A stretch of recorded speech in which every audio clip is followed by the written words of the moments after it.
Hey everybody, we'd like to welcome in Nate G's from the Bookie's Bookie. He's going to talk to us about some lines today.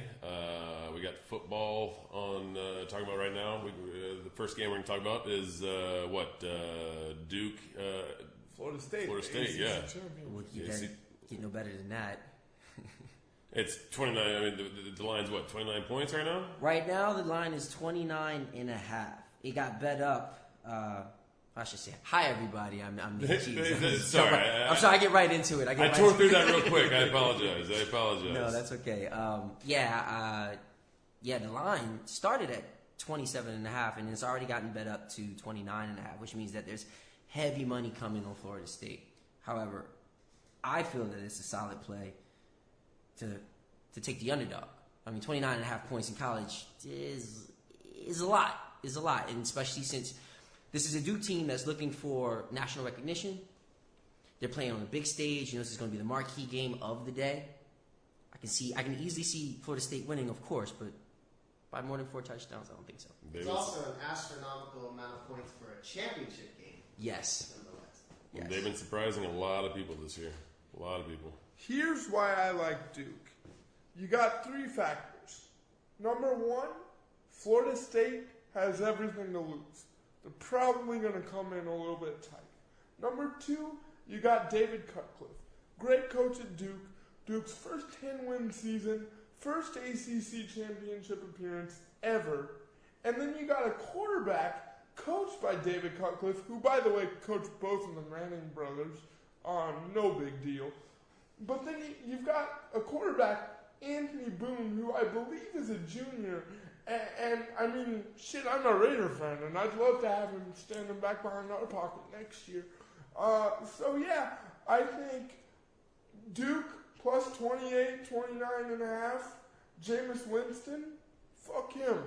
Duke, underdog. Let's go. Nate, what's the next game on the agenda, man? I think it's the Detroit game. Yeah, and this is probably my pick of the week, and I'm a Philly boy from Philadelphia. However, I've been known to go against my team if it's going to profit me. And this week, I believe it's going to profit me. Philly is actually favored at home by 2.5 points. I don't buy it. I love the Nick Foles era, but I just don't buy it. That line has actually moved recently to 3. Oh, so basically, when the line moves like that this early in the week, it means the sharps, like people in Vegas who make their money off of this, are believing that Philly is the stronger bet. I still don't agree. I think you got Matthew Stafford, you got Calvin Johnson against a very weak secondary that's not going up against someone of his caliber. I think the closest is Des Bryant. I think Philly completely overstepped their bounds too. They kind of embarrassed Arizona, and Philly just they played above their means this last week as well. So that in itself maybe is why the line got set where it was. But Philly, come on, they're in a division. The NFC Least is such a terror. It's all of those teams are so mediocre. It's amazing. So yes, and Detroit is riding a hot hand right now. I agree with you. It's definitely go with that. That's great. Superior fandom is not buying Chip Kelly yet. Both of these teams are competing for a wild card berth in the NFC. Detroit's still in contention to win a division. This game could go either way, but you heard it first. Put your money on Detroit. All right. What do we got next, Nate? The next one would be the big game of the afternoon, Seattle, San Francisco. And right now it's in San Francisco, and San Francisco's favored right now by 3, but I expect a lot of money to come in on Seattle. In fact, probably by kickoff, this is going to be a pick'em and or San Francisco by less than a point or 1.5. Okay. Given the way the Seahawks controlled New Orleans and shut down such a potent offense, shut down Drew Brees, I can't find Harbaugh and Frank Gore scoring a ton on that Seattle defense, even with home field advantage. Nate, what do you think? Well, we've also talked about that. They're not playing in Seattle. That's Seattle. Them at home is a completely different story than them on the road. that stadium is ridiculous. I'm a believer in the 12th fucking man. I get it. But on the road, it's a different story. I mean, we handled San Francisco at our place. That's a huge divisional rivalry. San Francisco is angry. They're kind of, their backs are against the walls. Although Arizona did lose, but San Francisco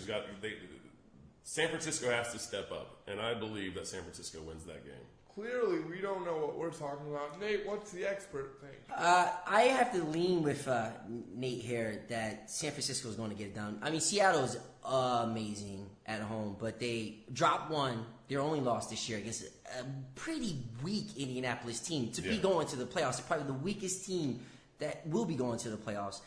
I just don't see them having that same sort of physical edge against a team like San Francisco, who finally gotten back all of its pieces in the wide receiver. I can't think of the guy.